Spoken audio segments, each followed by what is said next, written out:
Chirag sir, am I audible? Hello, sir. Good afternoon. Yes, sir, you are audible. Yes, sir. And am I visible? Yes, sir, you are also very much visible. Okay.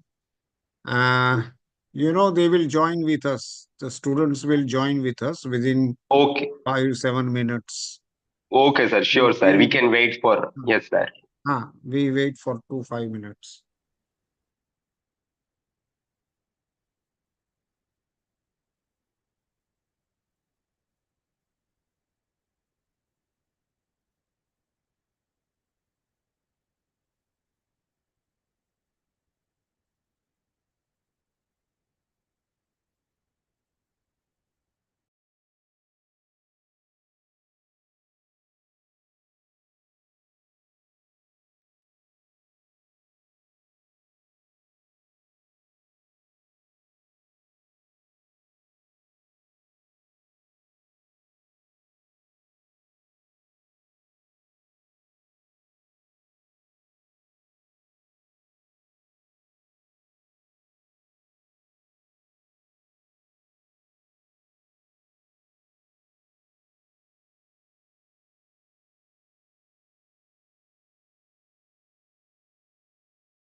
So, Pranam Chirag sir, we welcome you once again.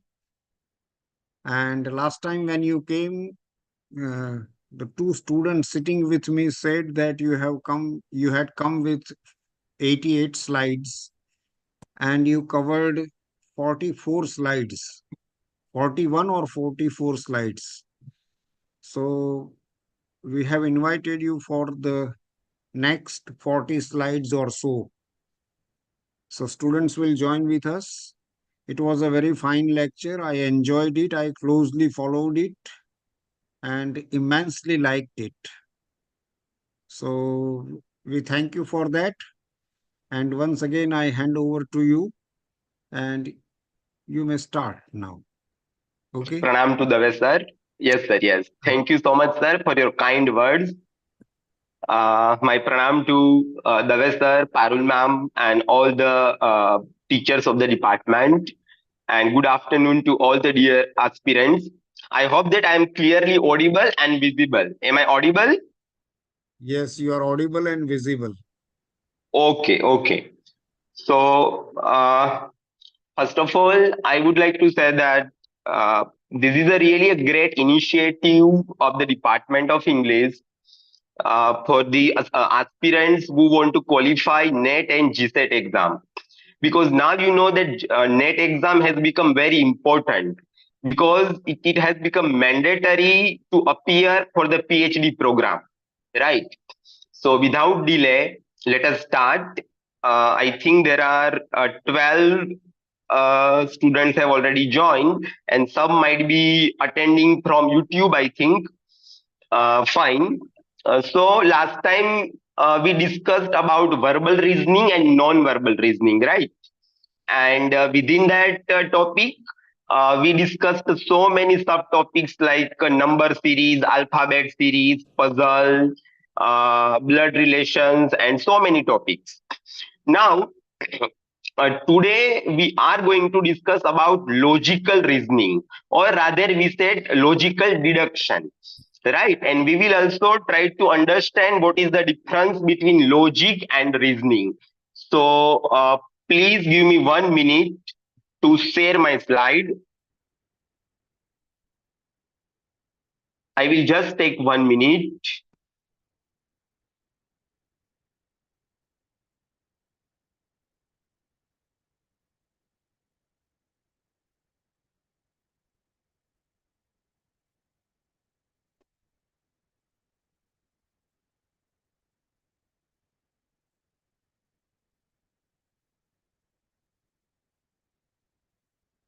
Hello, is my PPT visible to all of you?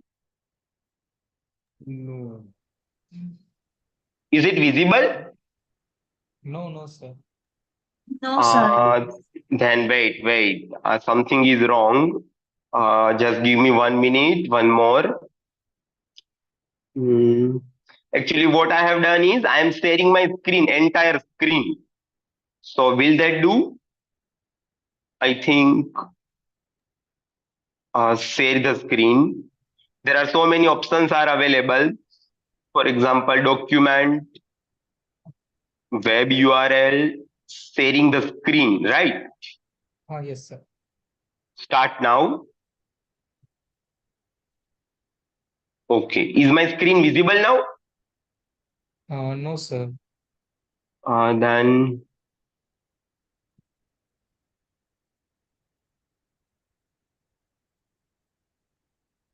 allowed. Hello, sir. Hello. Are you operating from laptop or computer? No, I'm doing it from my mobile phone. Okay, then it will be Can you better. please help me out? What can be done now? If you can share the PPT, I can play that. Who is speaking there? Benedict, sir. Benedict. Okay, that would be really great. Okay, let me share my PPT with you. 1 minute. Okay, sir. Should I say the PDF format or PPT format? PPT Let me format, share. sir. Okay, fine. Okay, so now my PPT is with you. You can check the WhatsApp.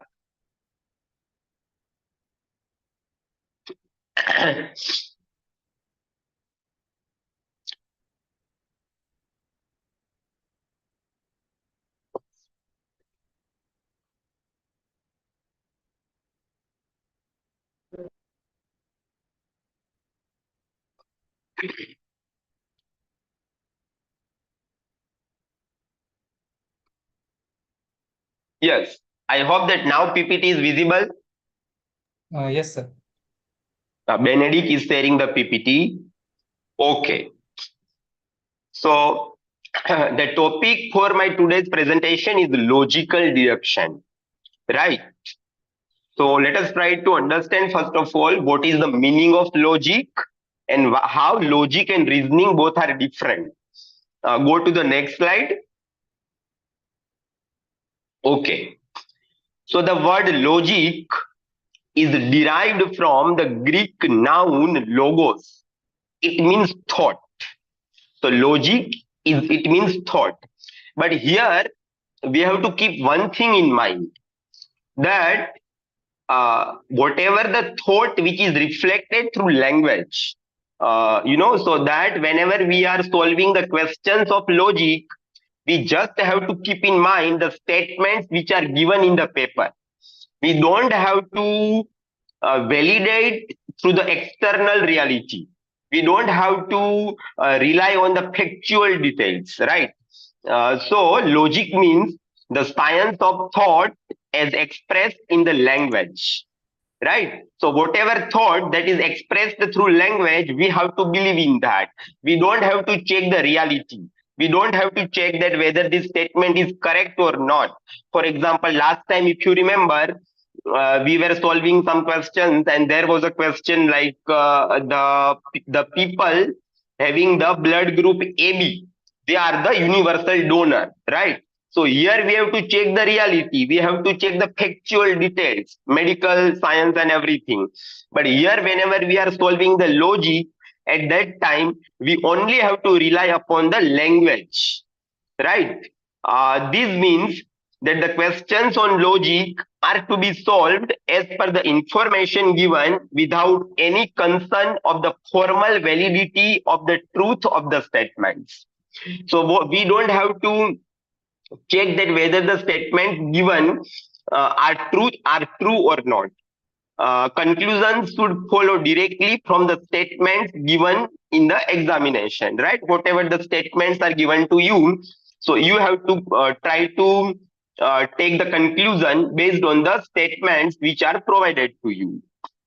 My voice is not that much good today because I'm suffering from cough and fever, so I'm really sorry for that. Go to the next slide. Yes. Now, let us try to understand the entire pattern of how the statements are, what kind of the statements are provided to you in the examination.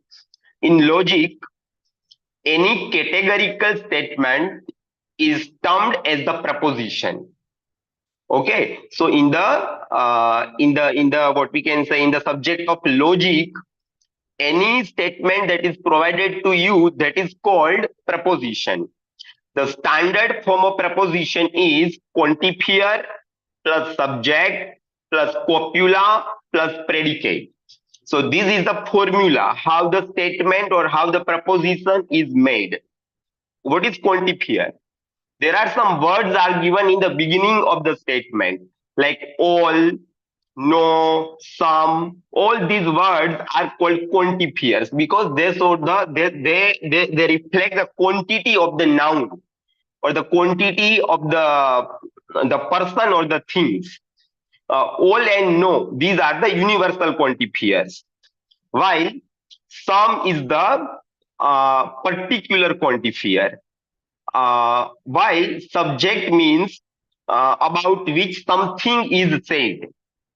Then we have predicate, and the symbol of predicate is P. Predicate means either the subject is affirmed or it is denied.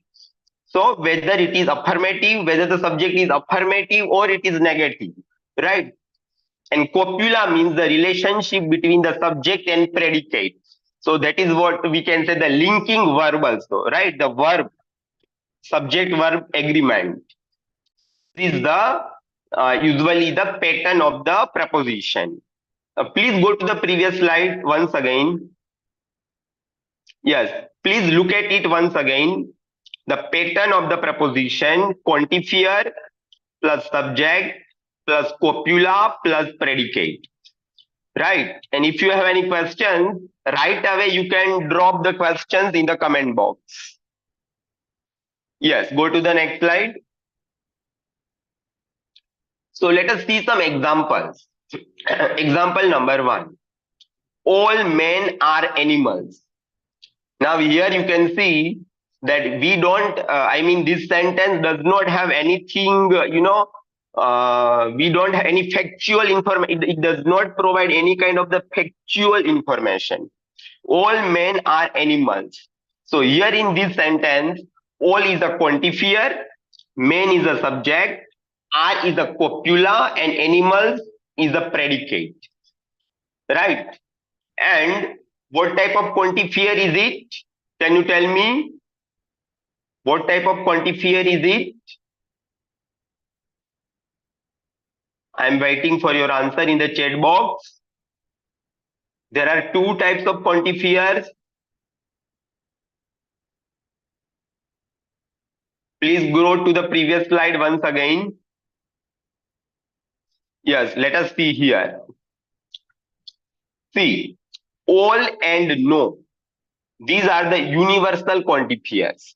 When we say that all men are married, right? Or all men are foolish. So this is the universal because it says about everyone, right?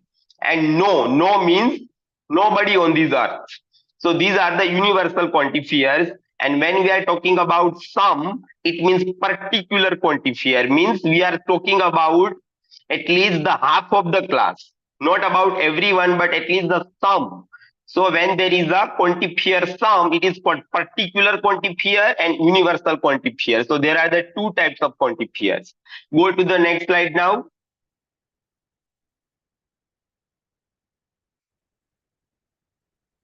Yes, can you tell me now what is the, in the example number 1, what type of quantifier is it? Yes, it is a universal quantifier, right? Because it talks about all men, right? Yes, and see the structure. You have to observe the structure of the sentence. Quantifier plus subject plus copula plus predicate, right? So whenever any statement is given to you, any proposition is given to you, you have to follow this kind of the structure. The second example, some pens are erasers. Now pen can never be eraser, right? But here in logic it is possible, right? So whenever you are solving the questions of the logic, you just have to rely on the statements which are given to you. Some pens are erasers. Now, what type of quantifier is it? In the second example, is it universal? Yes, it is particular, right? Is it a particular quantifier? Okay. So, this is the formation of the statement. Okay. Now, let us go to the next slide. Now, this table is very, very important. Let us try to understand this table. Okay. Now there are the propositions are divided into 4 different types. So they are classified into 4 categories. And they are also given the, like what we can say, A, E, I, O. So they are no, these are the what you can say, their indicators are given based on the vowel sounds A, E, I, O. So let us see the statement number 1. All S is P. Okay. Now this statement, it is a universal statement. Why? Because the quantifier, what is the quantifier? All. Now here you see the example now. For example, all snakes are reptiles. All snakes are reptiles. This is the example. Now here in this example, only the subject is distributed. First of all, let us see what is the subject and what is the predicate. In the example number 1, snake is the subject and reptiles is the predicate. Can you follow me? Are you able to follow me? Yes, sir. Okay. Yes, we follow you. Is my okay, fine. So let us see the example number 1. All snakes are reptiles. Right? So in this example, snake is a subject and reptiles is a predicate. Okay. Now we have to check whether the subject and predicate are distributed or not. Now what does it mean? Let us see. For example, in the example number 1, subject is distributed, right? But predicate is not distributed. It means that we cannot interchange subject and the predicate. For example, all snakes are reptiles, but we cannot say that all reptiles animals are snakes, right? So subject and predicate are not interchangeable. That is why here we can say that predicate is not distributed, only subject is distributed, right? So this is the preposition number 1. This is the classification number 1. One kind of statement. એક આવા પ્રકારનું પણ એક statement હોઈ શકે, right? This is this type number 1. Now let us see the second type. That is also universal. right? No S is P. Now, this is also universal, but it is universal negatives. So within universal, we have two types, universal affirmative and universal negative. For example, no boy is intelligent, right? Here, both S and P are distributed, right? Here we can say that boy is a subject and intelligent is a predicate. But here both are interchangeable. We can say no boy is intelligent, right? Means कोई भी लड़का intelligent नहीं है, right? और जो intelligent नहीं है उसमें कोई लड़का नहीं है, right? So both the subject and predicate, they are interchangeable. So here we can say that both subject and predicate are distributed. So this is the second type of the proposition and it is called universal negative. Now the third type, sum S is P. Okay, this is a particular affirmative sentence. Here, let us see the example. Some men are foolish. Here, neither subject is distributed nor predicate is distributed because it is not talking about the entire category, because it is talked about some particular class of people. Some men are foolish, right? So those who are foolish, all of them are not men, and all men are not foolish. Only some are foolish, right? So here neither subject is interchangeable nor predicate is interchangeable. So here neither S or not P is distributed, and it is the example of particular affirmative. Now let us see the last statement. Some particular, it is particular negative. Let us see the example. Some animals are not wild. Okay, so here only predicate is distributed. Some animals are not wild, right? But those who are not wild, among them some are animals, right? So here predicate is changeable, but subject is not changeable. So this is how we have the four classifications of the prepositions, right? So you please try to remember A, E, I, O, right? Universal and particular. In universal, we have two types, universal affirmative and universal negative. And in particular, we have again two categories, particular affirmative and particular negative. What you have to remember is that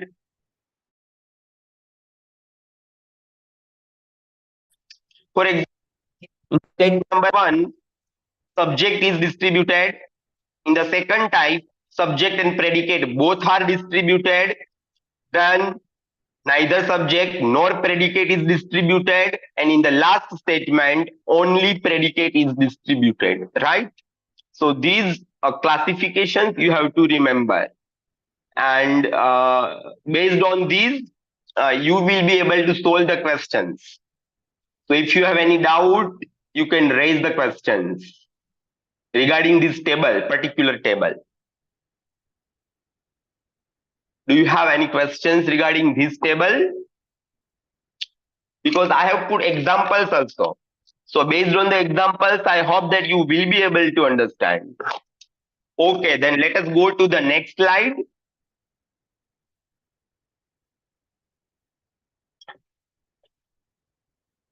Yes.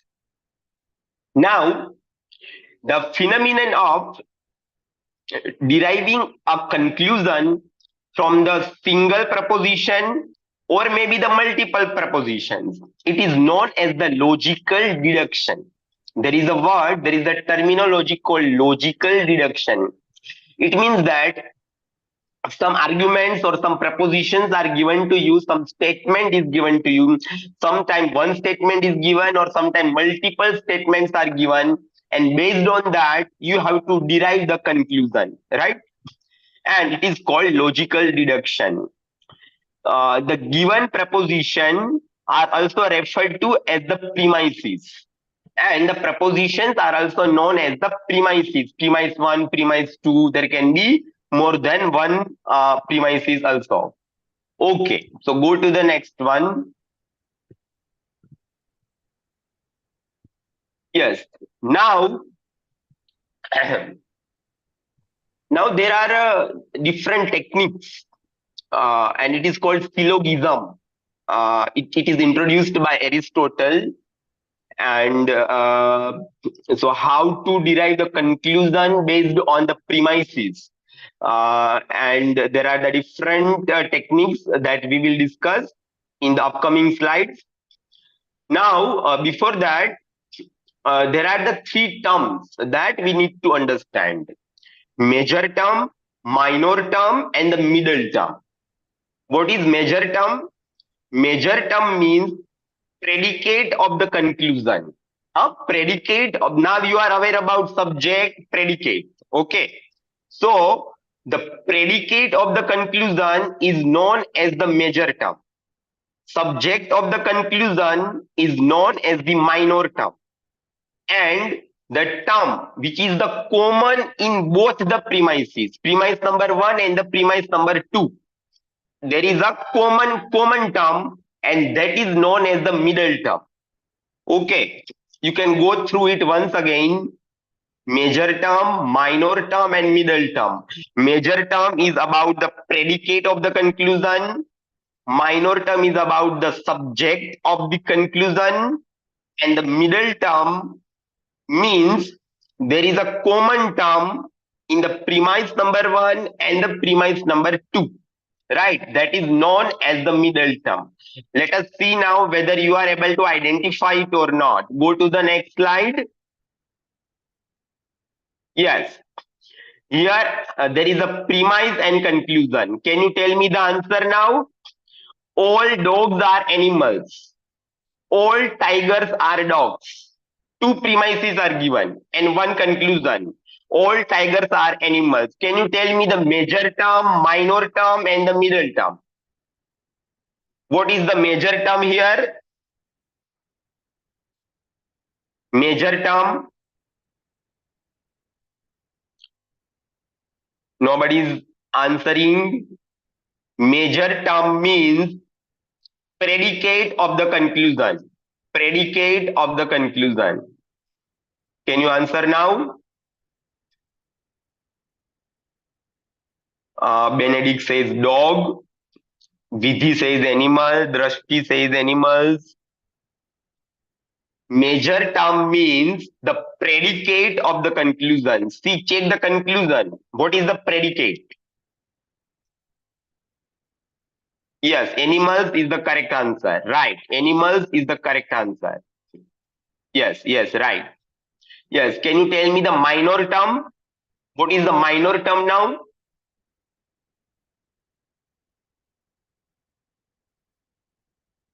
Is it tiger or tigers, plural or a singular? Is it dog? What is the minor term? Minor term means the subject of the conclusion. Subject of the conclusion. Tigers. Drashti is right. Drashti has given the correct answer. Tigers. Tigers is the minor term. And what is the middle term? What is the middle term? Middle term means, see, for the middle term, you have to check the premises.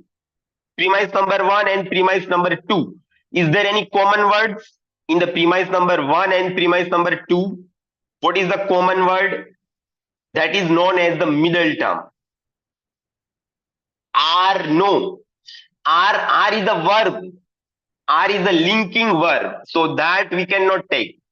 Sorry. That we cannot take. No, we cannot even take quantifiers. We cannot even, we just focus on subject and predicate. Subject and predicate.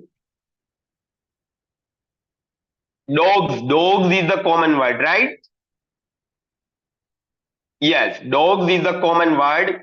So here we can say that animals is a major term, tigers is a minor term, and dogs is a middle term. Now go to the previous slide once again, previous slide.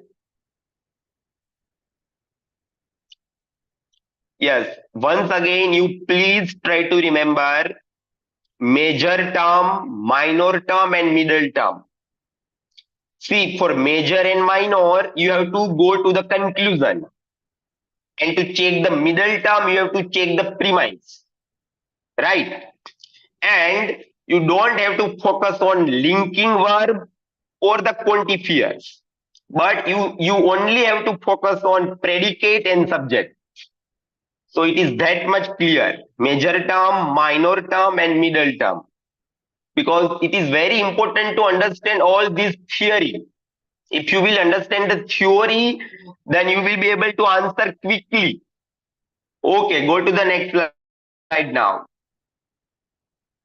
Go to the next one. Hope the things are clear to you. Hope is it clear? Say yes. If it is clear, say yes in the chat box. Okay. Be active, because this is not a one-way communication. Because logic and reasoning cannot be learned. I cannot teach without your responses. Okay. Now we have to understand the major premise and minor premise, because there are the two premises. Out of two premises, which one is major premise and which one is the minor premise, that we have to decide. Okay. So let us see. Major premise means in which the middle term is the subject. If the middle term is the subject, then it is called the major premise.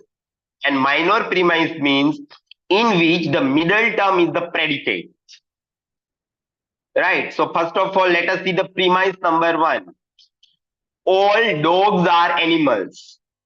Second premise, all tigers are dogs. Now let us see what is the common word in the premise number 1 and premise number 2. Dogs is the common word, right? Dogs.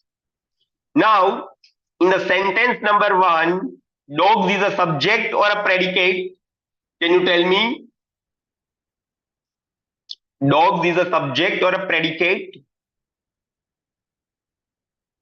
It is a subject, right? Yes. So, which is the major premise? Here in this example, which is the major premise? Premise number 1 or 2? Which is the major premise? First is the major one, right? Because in the premise number 1, the middle term is the subject. And in the second, you can see all tigers are dogs. So dogs is a predicate. In the premise number 2, dogs is a predicate. In the premise number 1, dogs is a subject. So whenever the middle term is a subject, it is called a major premise. And whenever the middle term is a predicate, it is called a minor premise. So we have the two types, major premise and the minor premise, that we can decide on the basis of the middle term. So first of all, we have to understand major term, minor term, and the middle term. And then the two types of the premises, major premise and the minor premise. I hope that you are able to remember it, and later on you can do the practice, lots of practice, then only you will be able to remember. Go to the next slide.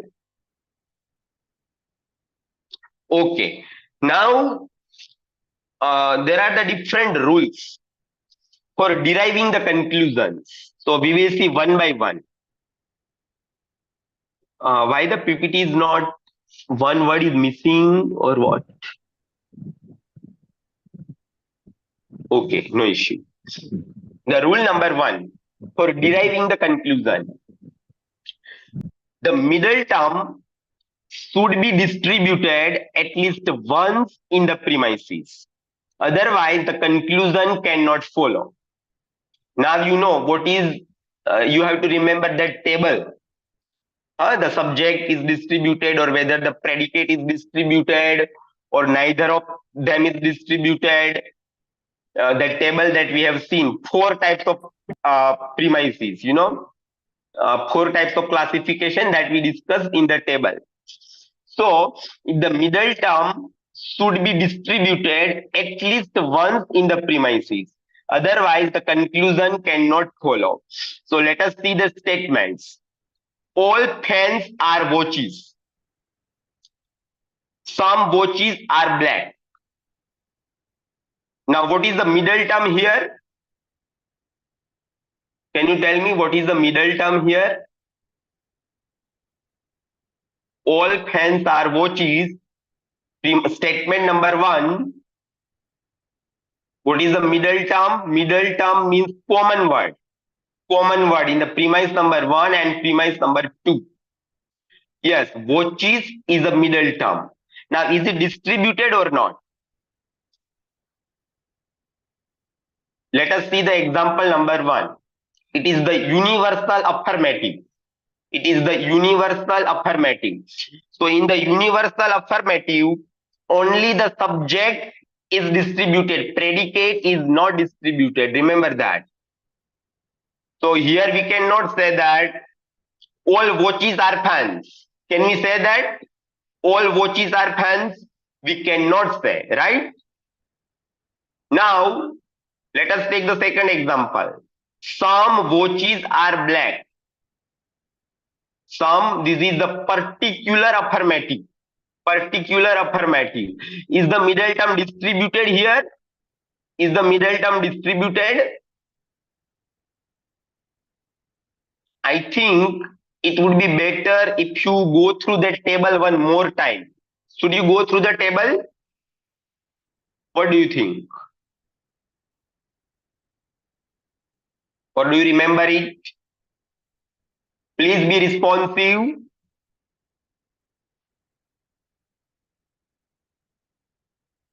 Do you want to go through the table one more time?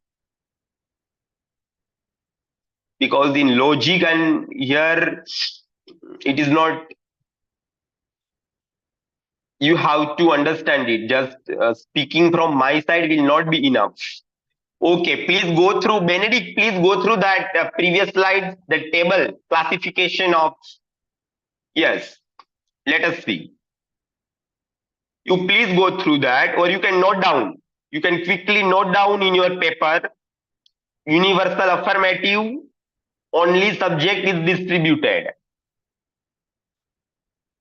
Universal negative, subject and predicate both are distributed.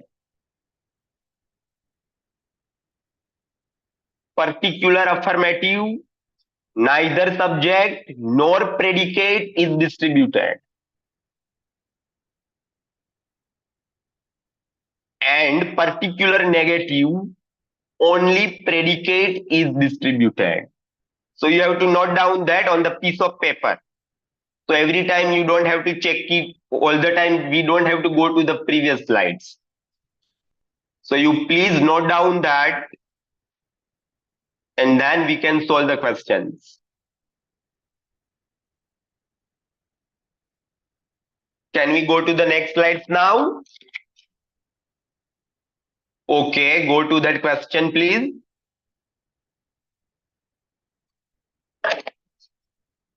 Yes, this is the question. The middle term should be distributed at least once in the premises. Otherwise, the conclusion cannot follow. Yes, now you tell me, in the premise number 1, is the middle term distributed or not? Yes or no? Yes or no?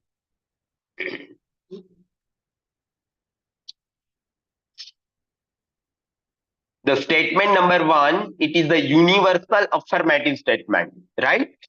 It is the universal affirmative. In the universal affirmative sentence, only the subject is distributed. Predicate is not distributed. And here, watches is the middle term. Watches is the middle term and it is not distributed. Let us see the example. Let us see the premise number 2 or the statement number 2. Some watches are black. Now tell me, watches is the middle term. It is distributed in the second statement. It is the example of particular affirmative. No, right? No, because in the particular affirmative, neither subject nor predicate is distributed, right? So what will be the answer? Conclusion 1 or 2? Neither of them. Neither of them. Okay, neither conclusion 1 or neither conclusion 2. No conclusion cannot, the conclusion cannot follow. So whenever we are given such kind of the statement, the answer would be like, we cannot come to any kind of the conclusion. It is not possible to derive the conclusion at all. So I hope that this rule number 1 is clear to you. The rule number 1 is that the middle term, first of all, you need to understand what is the middle term. Middle term should be distributed at least once, right?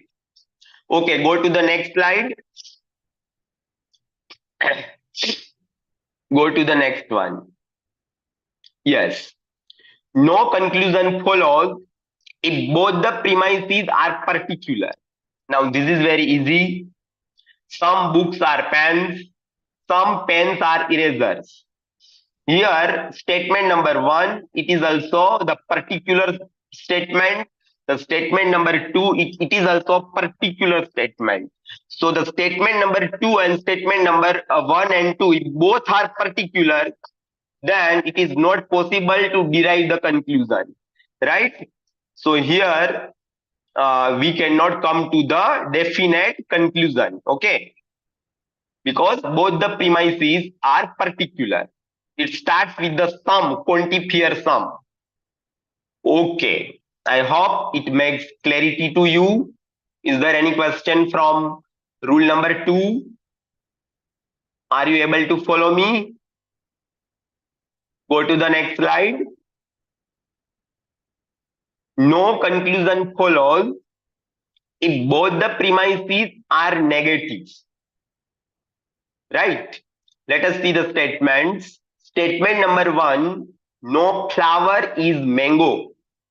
No flower is mango. It is a negative one. The statement number 2, no mango is cherry. Second statement is also negative. So both the statement, or we can say premises, both the premises, premise number 1 and 2, both are negative. So if both the premises are negative, no conclusion follows.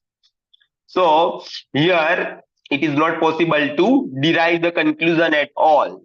So no answer. We have 2 conclusions are given, but neither of them is correct. Neither of them is correct. Go to the next one. Okay. Once again, no conclusion follows if the major premise is particular and the minor premise is negative. So first of all, you need to understand what is major premise and what is the minor premise. Here we have the 2 premises. Some dogs are bulls and no tigers are dogs. So first of all, you tell me which is the major premise. Premise number 1 or 2. I will wait for your answer. Please take your time. I will wait for your answer. 2 premises are given and you have to decide the major premise and the minor premise. Some dogs are bulls. No tigers are dogs. So first of all, you have to decide the middle term. Middle term means the common words. Dogs is a common word, dogs. So can you decide which is the major premise and which one is the minor premise?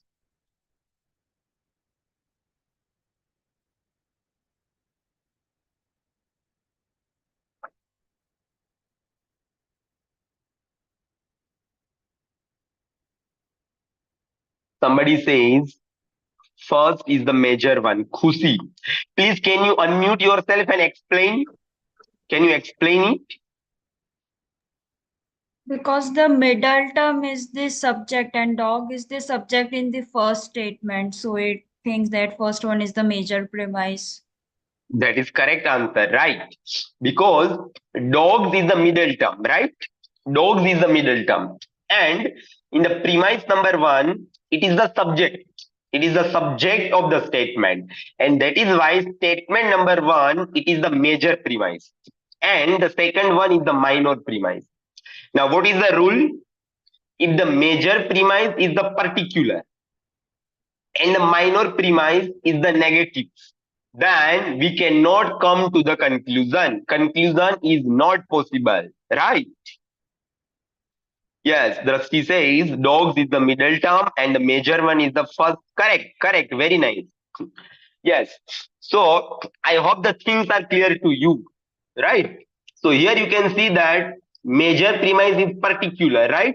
Because what is the quantifier? In the statement number one, it starts with some dogs. And the second one, no tigers. So major premise is particular and minor premise is negative. So here, in such an example, conclusion is not possible. So you have to remember all these types of the rules. And if you remember, immediately you will be able to answer it in the examination. You don't have to do anything, right? Okay, go to the next slide.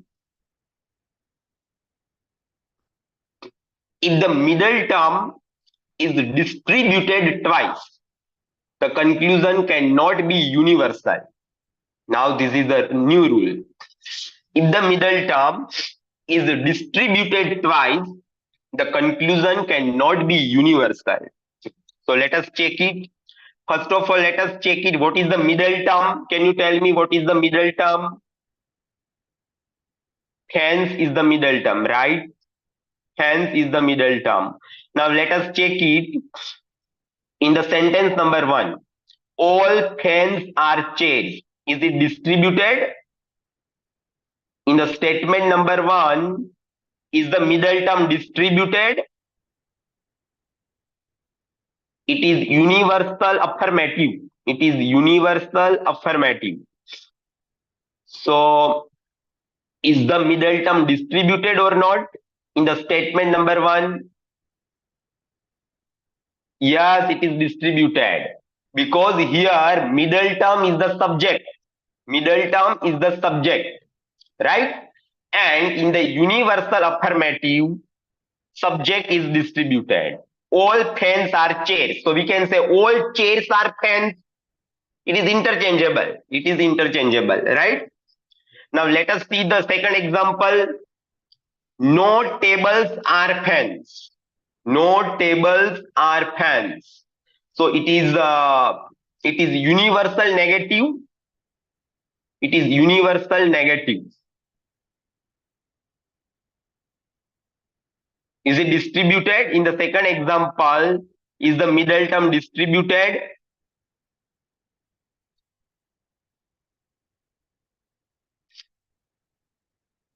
Yes or no? You have to remember that table. Universal affirmative. In universal affirmative, only the subject is distributed. In universal negative, what is distributed? Both S and P are interchangeable, huh? Okay.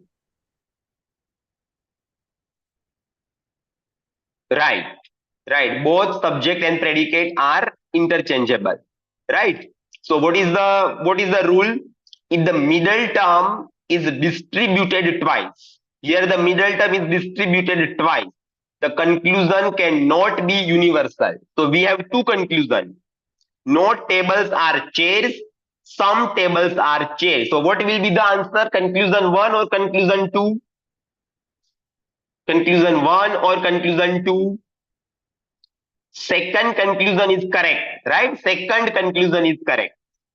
First conclusion is not correct because here a middle term is two times distributed.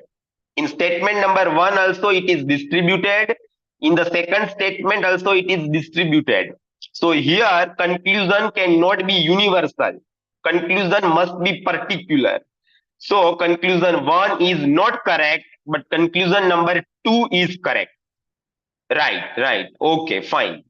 Now go to the next slide. Yes. If one premise is negative, the conclusion must be negative. Right? If one premise is negative, the conclusion must be negative. All grasses are trees. No tree is shrub. So here one is affirmative, one is negative, right? So if at least one premise is negative, so obviously the conclusion number one is the answer. No grasses are shrubs. It is very easy. So whenever the two premises are given and out of them one is negative, the conclusion must be negative.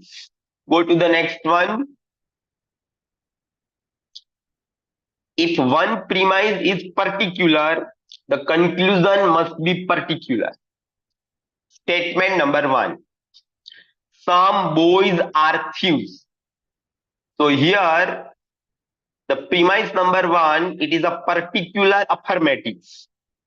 Second one, all thieves are dacoits. So here it is universal.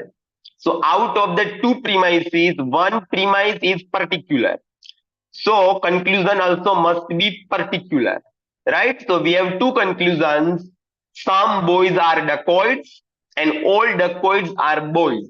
So second conclusion is not possible, but only the conclusion number one is possible because one premise is particular. So at least one premise is particular, conclusion must be particular. So I hope that this rule is clear to you. Okay, go to the next one.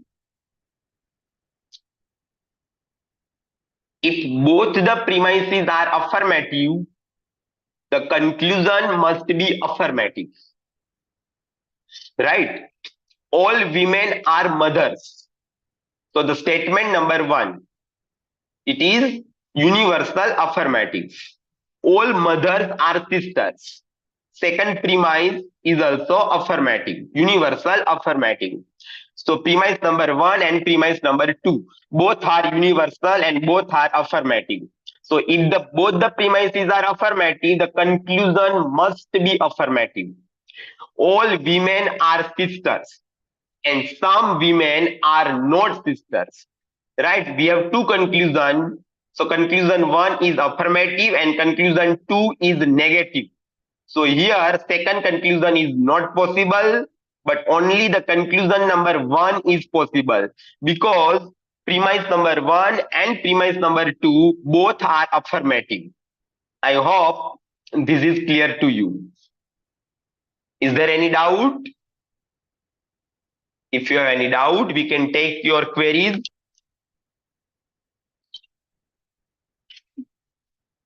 Okay, let us go to the next one.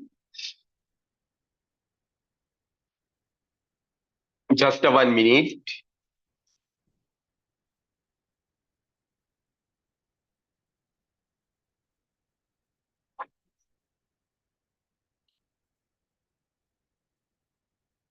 If both the premises are universal and affirmative, the conclusion must be universal affirmative.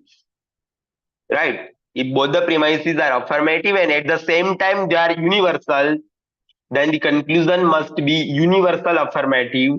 Also, the conclusion should not contain the middle term. Now, this is very important. The conclusion should not contain the middle term. There is a complementary rule. What is that? Let us see. A pair of contradictory statements. For example, a pair of statements such that if one is true, the other is false. For example, E and I. We have four types of classifications, right? A, E, I, O. A, E, I, O. So out of that four classifications, E and I, this type of the prepositions together form a complementary pair. And usually either of them follows using the rule of the syllogism.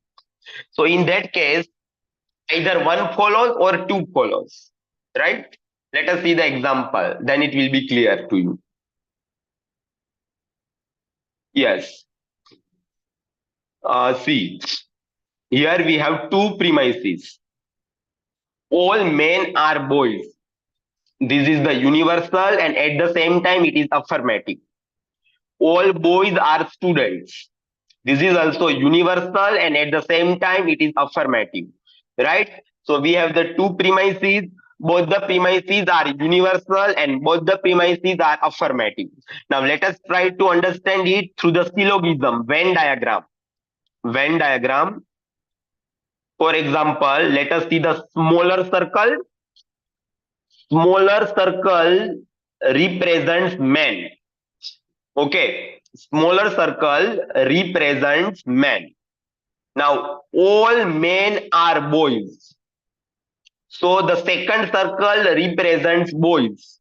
It means under boys there is a man, right? So all men are boys. Then all boys are students. So the third circle represents students. It means that all boys are students, right? So we have the two premises, and both the premises are represented through Venn diagram. You can see the Venn diagram. Now we have four inferences or conclusions based on this Venn diagram. Some boys are men. Can we say some boys are men? Because see, all men are boys. But we cannot say that all boys are men. Right? But we can say that some boys are men. Then second one, some students are boys. And the third conclusion is all men are students. We can say all men are students because all men comes under the circle of the students. Then the fourth one, some students are men. So we have the two conclusions. We have the four statements, four inferences or four conclusions. What can be the answer now? Go to the previous slide once again. Go to the previous slide. What is it says? If both the premises are universal and affirmative, the conclusion must be universal and affirmative. And remember, conclusions should not contain the middle term. Conclusions should not contain the middle term. Now go to the next one. Yes. So here, only one possibility is there. All men are students. Right? All men are students. And here you can check it. It does not contain the middle term. Boys is a middle term. Remember that. Boys is a middle term and the answer does not contain the middle term. That is important, huh? That is very important because sometimes what mistakes will you do? You will just check that it is universal and it is affirmative. But that is not enough. You should check that it is universal plus it is affirmative plus it should not contain the middle term. So here in this example, third sentence is the answer. Okay, very nice. Go to the next slide. Now it is the quiz time.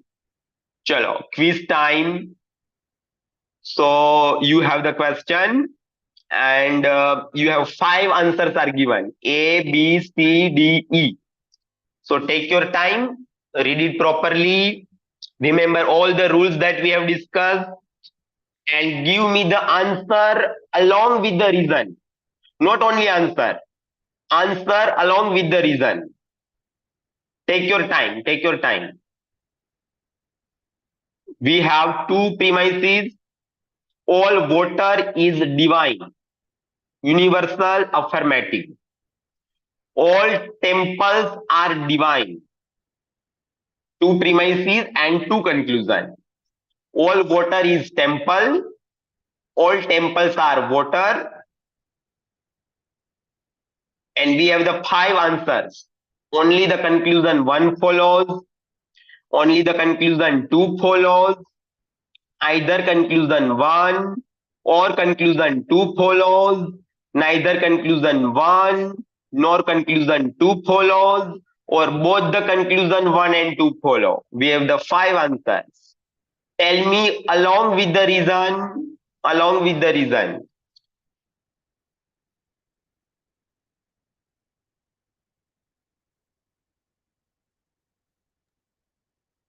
Hello. Hello, yes, Yeah. The option E, because both are okay, universal and the middle okay. term is not present. Middle term is not present. Okay, Both are universal and affirmative. right.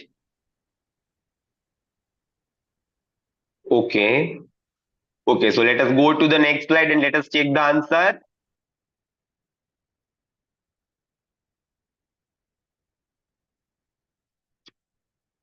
See, since the middle term divine is not distributed even in the premises, so no definite conclusion can be drawn. So we have to check one by one possibilities, right? So you check the first possibility first. Since the middle term divine is not distributed even in the premises, so no definite conclusion can be drawn. Now let us go again once again to the question. Let us see. All water is divine. All temples are divine. Now let us check it. Is the middle term distributed? So conclusion is not possible at all. So then we cannot think about the any other possibilities, right? See, all water is divine. Here, divine is the middle term, right? Divine is the middle term. See, this is not difficult at all because we are doing it for the first time. Once you will be able to remember the rules, and whenever you will do the practice every day, it will be very easy for you. Now you just see, all water is divine, right? And all temples are divine. So divine is the middle term. But first of all, you have to check that whether the middle term is distributed or not. This is the, this is the first thing that you have to check it. Now, here you can say in the sentence number 1, it is not distributed because it is the predicate. It is not the subject. And in the even in the second sentence, middle term is not distributed. So here not possible at all. So answer neither conclusion, no conclusion to the answer. Okay, I hope that it is clear to you now. Okay, go to the next slide. Next to next. Yes, the second quiz. And these questions have been asked in the NET examination. Yes, so these are very important questions. Statement number 1, all men are married. Some men are educated. We have the two premises. The premise number 1, it is universal affirmative. Second is particular affirmative. What is the middle term? Man is the middle term. And now check the conclusion. Some married are educated. Some educated are married. Now you check it whether the middle term is distributed or not. Or you check some other possibilities, like if there is one premise is particular, or whether because see, out of two premises, one premise is particular and one premise is universal. So in that case, what should be the conclusion? If one premise is universal and one premise is particular, so in that case, what should be the answer? Go to the next slide. Since one premise is particular, the conclusion must be particular. It is that much simple. Go to the previous slide now again. Yes, out of two premises, one premise is particular, right?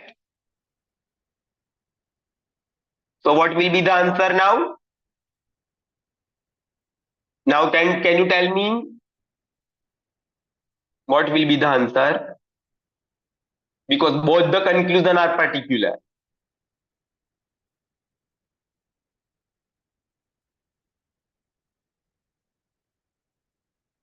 Yes, yes, because both the conclusions are particular, right? Some married are educated and some educated are married. Both the conclusions are particular and both are correct. Both are correct. Yes. So we can say that conclusion one is also correct. Conclusion two is also correct. Okay, go to the next one. Go to the next one. Yes. So this is all about logic. Now, here in logic, we also have some other possibilities. I mean, there are also some other types of the questions are also asked. Okay. And it is about statement and arguments. So let us see what is the statements and arguments. In this type of the question, a statement concerned with a political, social, or economical issue is given, followed by a certain argument in favor of the statement or either the against the statement. Right? The candidate is required to analyze the statement and then the argument in context of the statement and finally decide which argument is a very strong argument, right? You will have two arguments based on the statement, and the statement can be based on the reality also. It can be any social issue, it can be any political issue. So based on that, the two arguments will be given. So you have to check it, which is a strong argument. Go to the next slide. Yes, this kind of the options will be given to you. Only the argument number one is strong. Only the argument number two is strong. Either the argument number one is strong or the argument number two is strong. Neither the argument number one nor the argument number two is strong, and both the arguments one and two are strong. So you have to decide which argument is strong and which argument is weak. So you will have five options: A, B, C, D, E. Go to the next one. Okay. Let us see the statement. Should be parents in India in future be forced to opt for only one child as against the two or many at present? This is the statement. And it is based on the present scenario, the present condition, contemporary condition. Should be parents in India in future be forced to opt for only one child as against the two or many at present? Now we have two arguments. Yes, this is the only way to check the over increasing population of India. Second argument, no, this type of this type of the pressure tactic is not adopted by any other country in the world. You have two arguments. Now please decide whether argument number one is strong, argument number two is strong, both are strong, none of them is strong. Can you decide? Okay. Go to the previous slide for the answer. Both 1 and 2 are strong. Yes, most of you are saying that both 1 and 2 are strong. First argument is strong. Drashti says first argument is strong. Go to the next slide once again. Please read both the arguments. The first says this is the only way. This is the only way to check the ever increasing population of India. If the people are forced for one child only instead of many children, one child, one parent, one child.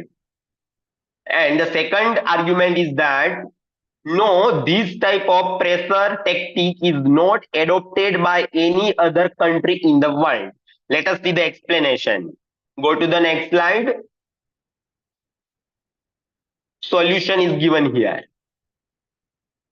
Clearly, adopting such a policy will definitely help to regulate the population growth, which in turn will facilitate proper growth of the economy and optimum utilization of the country's resources.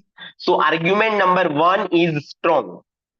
That is really true, right? If there is a birth control, then if there is a less population, then we will be able to there will be the optimum utilization of the country's resources, right? The second argument, it is about the comparison. So here see, keep one thing in your mind. For example, let us take a very easy and very simple example. For example, if I am using the one methodology in the one classroom, the same methodology will not work in the second classroom because the group of the students are different, right?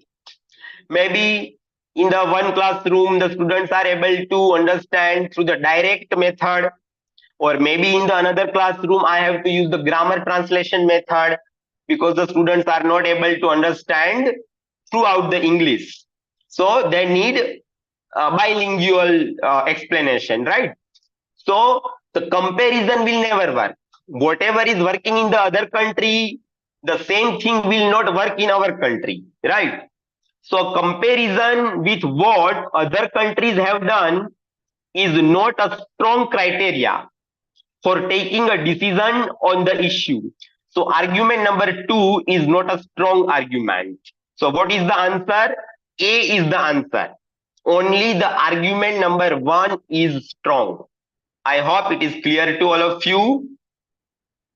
Comparison is not good.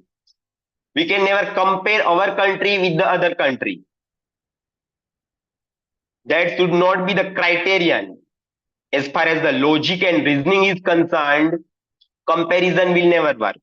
Okay, go to the next slide. Yes. The second statement. Should education be brought under the control of the central government like defense? I again repeat.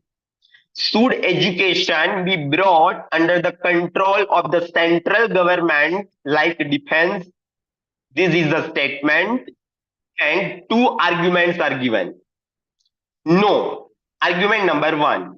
No, education is a state subject and it should not it should remain with the state. Second argument, yes, this is the only way to establish uniformity in growth of education across the states. What do you think? Which argument is the strong one? Argument number 1, argument number 2, or neither of them is strong, or both of them are strong? Which argument? Take your time to think.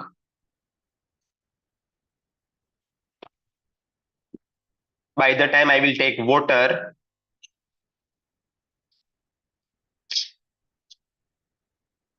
Because see, You think about the possibilities.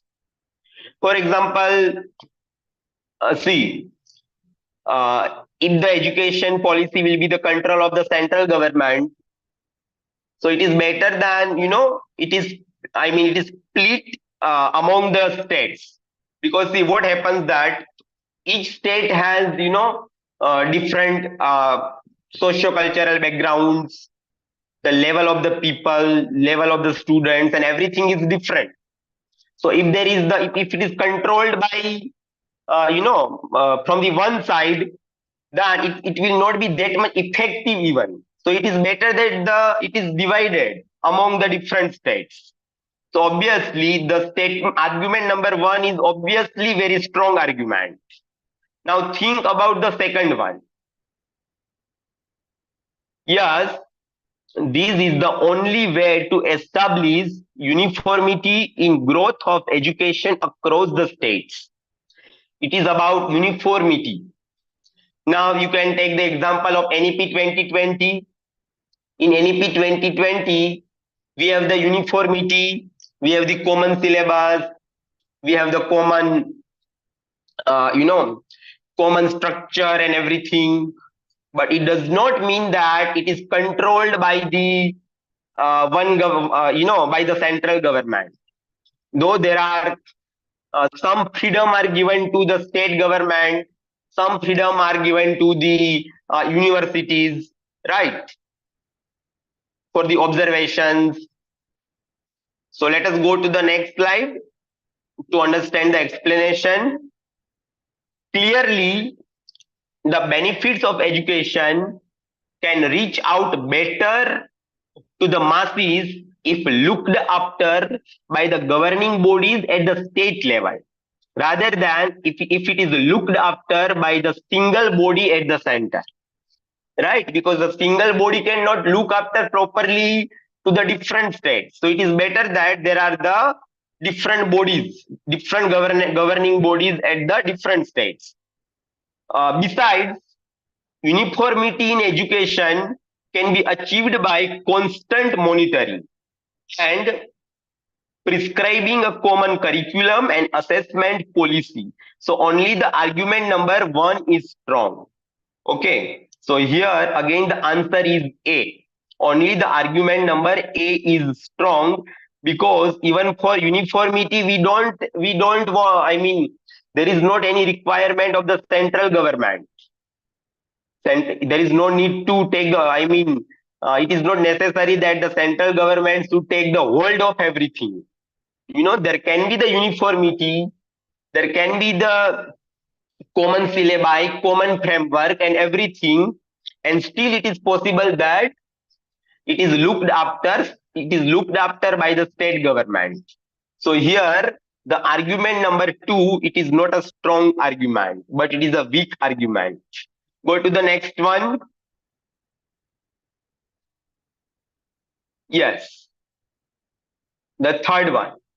Should military services be made compulsory in our country?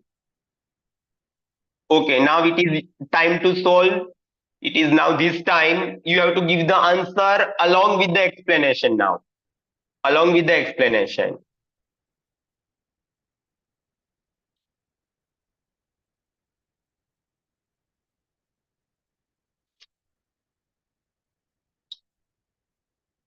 We have two arguments. The first argument says, no, it is against the policy of non-violence. Is it against the policy of non-violence? Military services? Do they fire anyone, or do they create chaos or violence? Or is it for the protection? Is the military for protection or for the violence? So is it a strong argument? Argument number one. Is it a strong argument? All are sleeping or what? Are you sleeping? Only the few are answering, others are not answering. Okay. Let us go to the second one. Yes, every citizen should protect his country. What do you think about the second argument? Is it a strong argument? Is it a strong one? What is the statement? Should military service be made compulsory in our country? Yes, because it is very much necessary to protect our country, right? So it should be compulsory for every countries, right? So second argument is obviously a strong argument. Let us go to the next slide.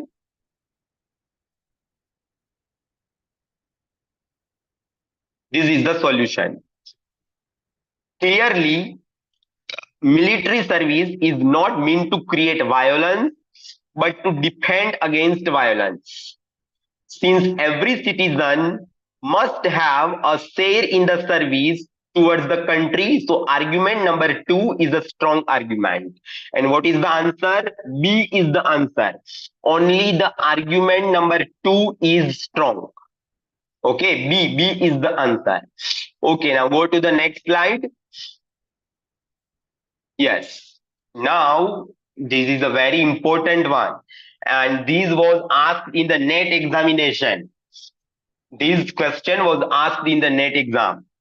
Is ragging in college is a good practice?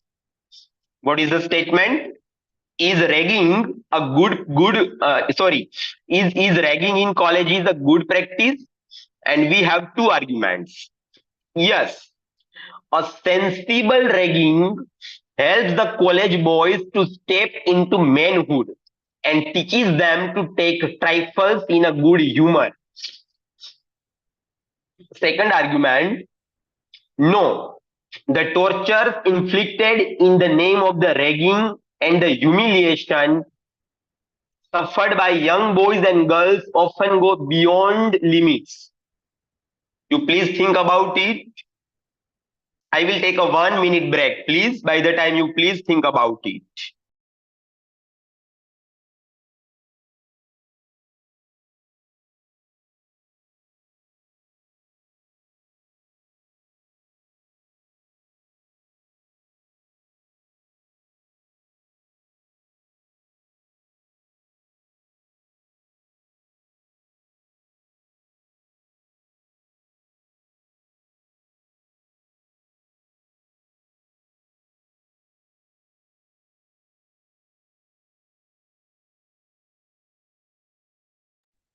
See, one thing I would like to tell you, before you come to the conclusion, always remember one thing, never draw the conclusion based on any assumptions in your mind, pre-assumptions. Always rely on the statements or arguments which is given here. Don't think beyond it, right? Don't think about what was written in the college notice. I mean, like in the colleges, it is always written that ragging is strictly prohibited. Such kind of the signboards are there, signboards. But you remove all the pre-assumptions that is there. Again, read the statement number 1 and please think about it. Yes, a sensible ragging. It says a sensible ragging. Okay. Helps the college boys to step into manhood and teaches them to take trifles in a good humor. Sometimes you know that when you take the admission in the college and some seniors make a fun of you, fun of junior, and that fun is not that much the serious fun. It does not hurt you, or it is a very lighter tone. They are telling you in a very lighter tone. So it is a sensible ragging. It does not harm you. It does not, they do not go beyond the limitations, but they know their limitations. And it is just what is the objective or what is the purpose of that kind of the sensible ragging, that you come into contact with each other, you will be acquainted with each other. So this type of the ragging, sensible ragging is okay. And especially for boys here, the boys will step into manhood, from boyhood to manhood. And this is very, especially for boys, such kind of, passing on some lighter commands, fun making is very common. But it should be the sensible one. We should be within the limitations. So what do you think now? What do you think after? Second is very obvious. Second argument is very strong argument. What do you think about the first argument? Okay, let us go to the next slide.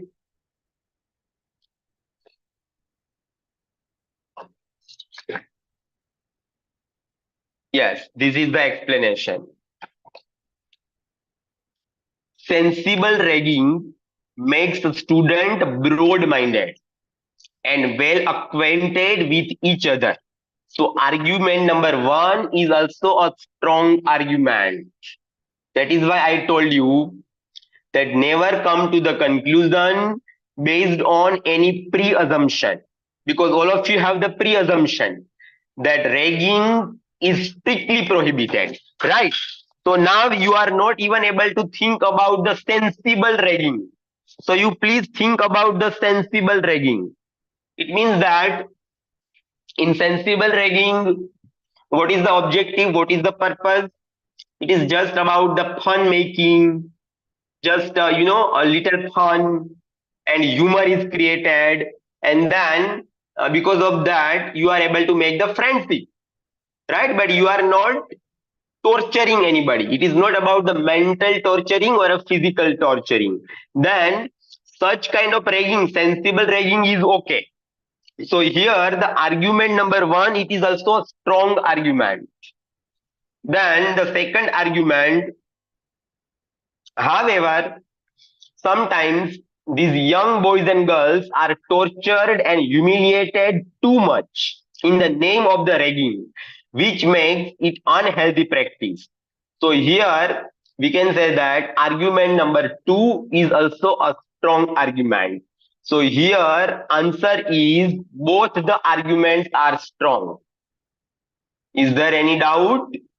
This is little bit confusing, but you have to keep in mind that don't go with the assumption. Only go with the statement which is given to you. Just try to understand the premises which is provided to you. Go to the next slide.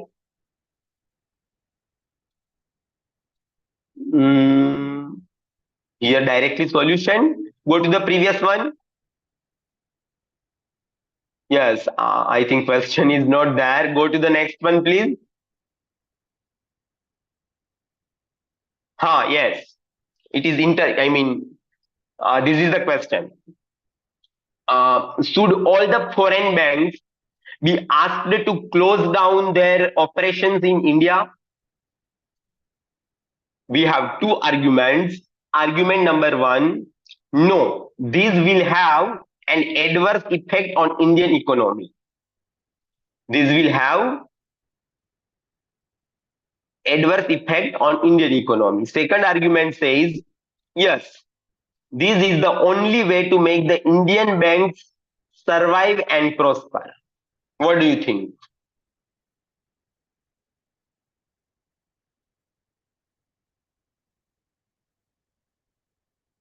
Yes, some says both the arguments are strong. Only the second is strong. No, that is about the previous one. Chalo, what about other students? Please read and try to think about the answer. Should all the foreign banks be asked to close down their operations in India? Should we tell to the foreign banks that there should be no more working in the India, but they should be closed? Is it? This will have adverse effect on Indian economy, is it? Don't you think that the Indian banks are capable enough? If the foreign banks will be closed, do you think that there will be the adverse effect? There are so many nationalized Indian banks. So don't you think that Indian banks are capable enough? Or will there be adverse effect on Indian economy? What do you think so? Second argument is, yes, this is the only way to make the Indian banks survive and prosper. I want answer from your side, whatever, whether wrong or correct. I want answer. Hello, please participate in the discussion. Even though your answer is wrong, it would be absolutely fine. Kushi says that there will be adverse effect. Okay, let us see the solution. Go to the previous slide. Previous slide. See, India has its own nationalized banks to take care of the financial business. So argument number one is not a strong argument, right? There will be some effect, but we cannot say that there will be the adverse effects. You know, our economy will not that much ruined. We cannot say that we will not be able to survive. We are not only and only reliable on the foreign banks, right? So argument number one is partially, yes, you can say that partially it is true, but it is not that much strong argument. Okay, because we have so many nationalized Indian banks and we can survive without the foreign banks also. Moreover, Indian banks can survive well with the foreign banks also by providing the better facilities and services to their clients. So argument number two is also not strong. Right? What was the second argument? Go to the next slide. Yes, this is the only way to make the Indian banks survive and prosper. So does it mean that if the foreign countries will, if the foreign banks will be closed, then and then only we will be able to give the good services? No, that is not the way. We can also think about the good facilities, good services, right? Even at the present time, we can think about it. And all the banks are, and they are changing as per the time. They are changing the facilities, they are changing the services. E-banking services are given to you, right? So for that, it is not necessary that foreign banks should be closed. Without that also we can think about it, right? So here argument number one and argument number two both are very weak argument. So neither of them is a strong argument. So what is the answer? D is the answer. So you have to do some practice. To come to the conclusion, you have to do some practice. Okay, go to the next slide. Next one. Yes. Now we have the statement and assumption. The next category. Okay. Let us understand what is it. An assumption is something supposed or taken for granted. For example, a fact that can be accepted as true on please hello, you have changed the slide. Statements and assumptions. Yes, right, yes, okay. Now this is the second category. We are done with the statements and arguments. Now we have statements and assumptions. Okay, what is assumption? Assumption means something supposed or taken for granted. For example, a fact that can be accepted as true on considering the content of the given statement. In this type of the questions, a statement is given to you, followed by the two assumptions. The candidate is required to assess the given statement and then decide which of the given assumption is implicit in the statement. Right? Implicit means that it cannot be the fully true. It cannot be fully supportive, but at least you can come to the assumption. At least you can take it for granted. So it cannot be fully supportive. So let us go to the examples. Next slide. You will have five options. Only the assumption 1 is implicit. Only the assumption number 2 is implicit. Either 1 or 2, neither 1 nor 2, or both 1 and 2. Okay. So let us see the practice. Let us do the practice. Go to the next slide. Statement number 1. It is faster to travel by air to Delhi from Bangalore. It is faster to travel by air to Delhi from Bangalore.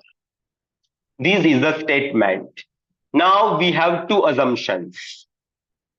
Bangalore and Delhi are connected by air. And the assumption number 2, there are no other means of transport available to Delhi from Bangalore. What do you think? Assumption number 1 is implicit. Assumption number 2 is implicit. Neither of them, both of them. What do you think? Let us see the solution. Then the second example can be done by you. Go to the solution. The statement advises to travel by air between the two cities. So obviously, the assumption number 1 is implicit. Besides, it also talks about the transport being a faster means of travel. Right? So, if we want to travel faster, then obviously we have to go by air. The other means of transport which are slower than the air transport are not available. So 2 is not implicit, right? So here we cannot even think about the second assumption, right? Because here it is all about the transportation which is faster. So here there is no question about the other transportation which is slower than the air transport. So only the assumption number 1 is an implicit assumption. Go to the next one. Statement number 2. Even with the increase in the number of sugar factories in India, we still continue to import sugar. Even with the increase in the number of sugar factories in India, we still continue to import sugar from other countries. We have two assumptions. The consumption of sugar, I think the statement is incomplete. The consumption of sugar is increasing day by day. We can say it is increasing. Okay.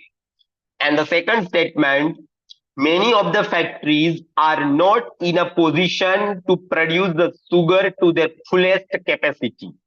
What do you think? The assumption number 1 is incomplete, but we can complete it. The consumption of sugar is increasing day by day in India. So what will be the assumption related to the statement? Can you try? Just give a try. It is okay if your answer is wrong.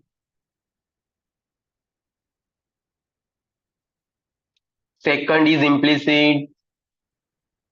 But what about the first one? Isn't it possible that even though, even with the increase in the number of sugar factories, if the consumption is increasing, then it is possible that we are not able to cope up with the production, So in that case, we have to ask to the other countries. Okay, go to the next slide.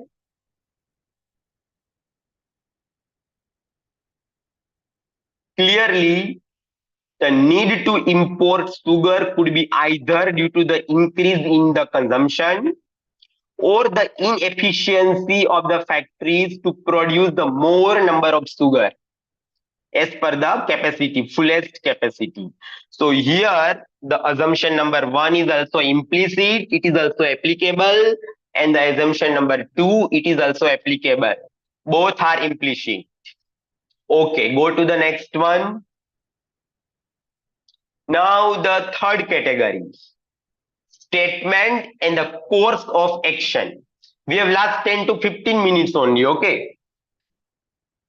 And then we will have the question answer. Statement and the course of action. A course of action is a step or administrative decision administrative decision to be taken for improvement, follow-up or further action with regard to the problem, policy, etc. on the basis of the information given in the statement. Now, such kind of the questions are also asked in the examination because after you qualify this exam, you are going to be an assistant professor in the colleges. And it is a bigger responsibility. And as a assistant professor, you are not only supposed to teach in the classroom, but you will also have some other administrative responsibilities, right?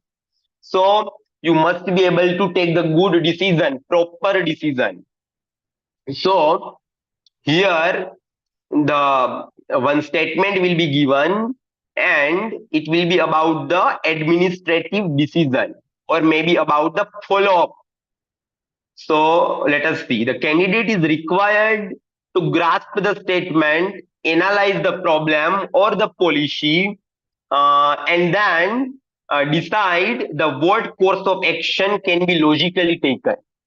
So on the basis of the, first of all, you have to understand the problem, and then you have to decide that what can be, what solution can be taken. Course of action. Course of action means solution. What can you do about the problem? Okay, go to the next slide. Let us understand the statement. A large number of employees have gone on a mass casual leave in protest against the company's new recruitment policy. The company has introduced a new recruitment policy, and because of that, all the employees, a large number of employees are on a casual leave, mass leave. Now, what will you do in such a situation? So we have the two options, course of actions. The company should immediately withdraw the new recruitment policy. And the second action is all these employees should immediately be suspended from their service. What will you do? If you are the manager, if you are the head of the institution, what will you do? Will you withdraw the policy, new policy, or will you suspend all the employees who are on the mass leave? What will you do? Think about it. Hello, how many of you are there? Dimple, Khushi, Kruti. Please try to answer.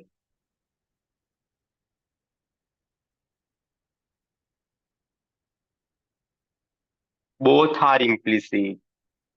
Maybe first one. Okay. So what will you do? For example, every time you will introduce something new, employees will always, because see, what will happen? People never accept something which is new. In the beginning, it will always be difficult. For example, I will tell you that this year you have to write 2 assignments instead of 1 assignment because it will improve your handwriting. So you will oppose me. You will oppose me that no, we should not write 2 assignments. This is not a good rule.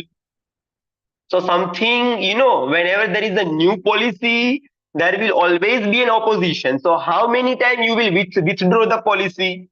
Again and again, you cannot withdraw the policy. So it is not a strong argument. Is it a strong argument? As a head of the institute, you are the boss.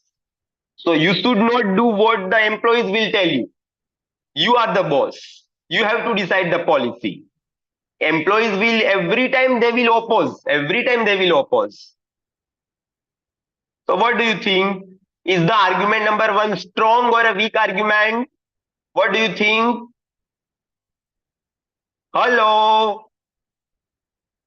I want reply. Weak argument. Okay. And what about the second one? Should all the employees be suspended? What about the second one? Should all the employees be suspended? But there might be some reasons as a maximum number of employees. No, we don't have to think about some other reason. See, Khushi, we don't have to think about any other reason. We have to think only about whatever is written here.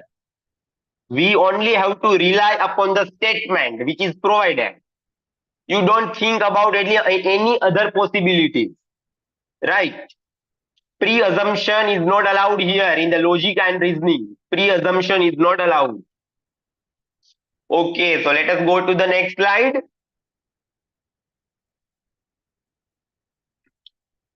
Here, the problem is about the mutual disagreement. It is about the mutual disagreement. Okay. The employees are not agreeing with the employers and employers do not agree with the employees. So there is a disagreement between the employees and the employers. Now, so the extreme measures as getting rid of the policy or maybe employees protesting against it will not help you. If you will suspend all the employees, it is not the solution. How will you be able to, for example, if you will suspend all the employees, what will happen to your institution? What will happen to your organization? You cannot recruit the new employees, so many new employees at a time, right? It will be difficult for you. So it is not a very reasonable argument, we can say. So it can best be resolved by finding the middle path. What you can do, you can explain to the employees that it's okay. I can make a little change in the policy. Okay, so you do not change the entire policy, but you can do some changes, some little bit changes you can do. So here we can say that neither the statement number 1 nor 2 follows. Okay, both are wrong. Assumption number 1 and 2, sorry, action number 1 and action number 2, both are weak. Neither of them is a strong one. I hope that it is clear to you. Neither is implicit, right? Srushti, neither is strong, both are weak. Okay, let us go to the next slide. The librarian finds some cases in which the pages from the certain books issued from the library are torn. This is the statement. Now the course of action, what will you do? The action number 1. The librarian should keep a record of books issued to each student, and if the pages are found torn, strict measures should be taken against the child who had been issued that particular book. The second one, some funds should be collected from the children collectively to renovate the library. What action will you take? Action number 1 or action number 2? Which action will you take? 1 or 2?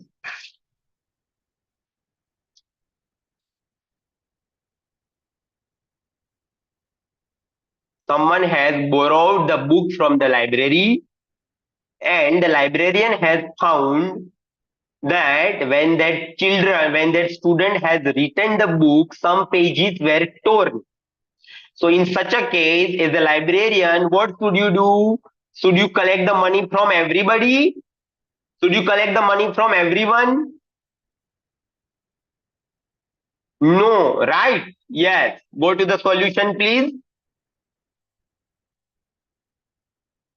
Clearly, the wrong practice ought to be checked if the library is to be maintained. This is possible if the precaution is taken to catch the guilty person and punish him for the act. So here only the action number 1 is possible, action number 2 is not feasible. It is not practical one, because we should not collect the money from all the students, right? Only the guilty person should be punished. So only the one follows. Argument number 1, action number 1. Okay, go to the next slide. Now this is the last topic and it will take 5 minutes. Cause and effect. When examining the events, people naturally seek to explain why things happen. You know, for example, I failed in the examination. So what will I do? I will think about the previous actions. Why did I fail in the exam? Because I did not attend all the lectures. Maybe I was sleeping in the classroom when my professor was explaining the topic, right? So there is a cause and effect. This search often results in the cause and effect reasoning. The cause is the event that makes the other occur. What is the cause? The cause is the event that makes the other occur. The effect is the event that follows from the cause. The effect is the event that follows from the cause. Thus, the cause must occur before the effect. Remember, cause must occur before the effect. Okay, let us go to the next slide. You have the 5 options. Statement number 1 is the cause and statement number 2 is the effect. So first of all, you have to decide cause and effect. Cause always comes first and then comes effect. Statement number 2 is the cause and 1 is the effect. Sorry, here there is a mistake maybe. No, it is perfect. It is perfect. Statement number 1 and 2 both are the independent causes. The next option, statement number 1 and the 2 both are the effects of the independent causes. The next one, statement number 1 and 2 both are the effects of the common causes. Right? So we have the 5 options. Cause and effect. So first of all, you have to find the cause and effect, and then you have to find that whether the statement number 1 and 2 are the effects of the independent causes or the common causes. Right? So 5 options are there. Go to the next one. The prices of petroleum products dropped marginally last week. The prices of petroleum products dropped marginally last week. The state government reduced the tax on petroleum products last week. So here 2 is the cause of the effect in the 1, right?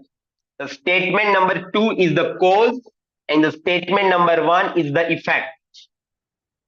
The state government reduced the tax on the petroleum products last week. That is the cause. Then what is the effect? Because of that, the prices of petroleum on the products dropped marginally. So you have to identify the cause and effect. Cause comes first and effect comes later on. Right? Okay, go to the next slide. So that's all about logic. Thank you everyone for listening me patiently. I know that it was difficult for all of you because you are not used to listen such kind of the things, right? Because you are the student of literature. So now we will take up the questions. Okay. You can stop sharing the slides. You can stop sharing the slides. Okay, now if you have any questions, I can take up the questions, and then if you want, I will suggest you one book, one important book for logic and reasoning. Is there any questions first of all? I hope that the session was useful to you. I will be sharing my PowerPoint presentation with Parul ma'am and or maybe volunteers, and they will upload the PPT on the Google Classroom. Is there any particular question or any general question about the paper number 1? Any general question?